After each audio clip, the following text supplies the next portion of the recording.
Although the healing had begun months ago, I think that God had finally started showing us that there was more than just to the scars that we had.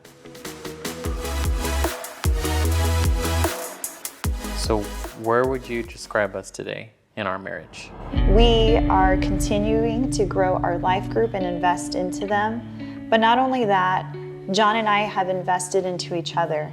I will tell you that I love my husband more than I ever did, even before and when I first met him and in that honeymoon phase. This is the man that I've always prayed for. This is the man that I asked God for. And so when I saw God essentially break both of us down to build us back up, this is his glory, this is his victory, and this is his story.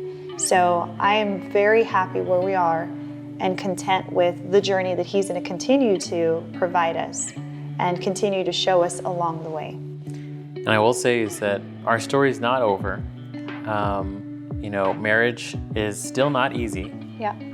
What I will say is that with the season we went through back then, we weren't prepared. Yep. We weren't armored up. But each and every day, we take our marriage very seriously.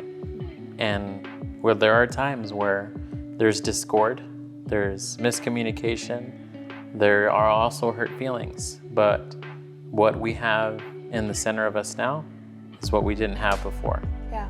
And that's our relationship with God. Not only together, but also individually. And that is truly the thing that has kept us together and has kept the enemy from driving us apart. And I would say that that's going to be the hope that we hope for you, is that if anything comes out of our video or out of our testimony and us being fully transparent and vulnerable, is that you're not in this alone. You're not the only one. And it's going to be hard and it's going to feel like eternity, but there's going to be a turning point. There's going to be restoration. You may not understand it right now, but you will understand at some point. And one day maybe you'll sit on a couch staring at your spouse and say, now I know why. That is my prayer for you, is that you fully see the big picture.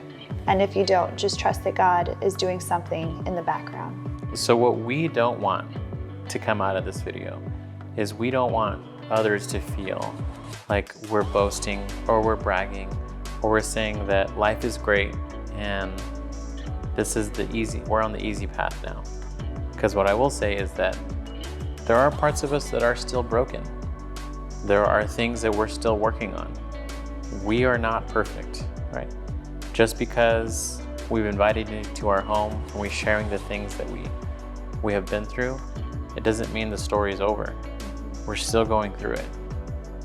And so when you see us, we don't want you to focus on John and Amanda Rico. We want you to see God and the things that he's done in our lives.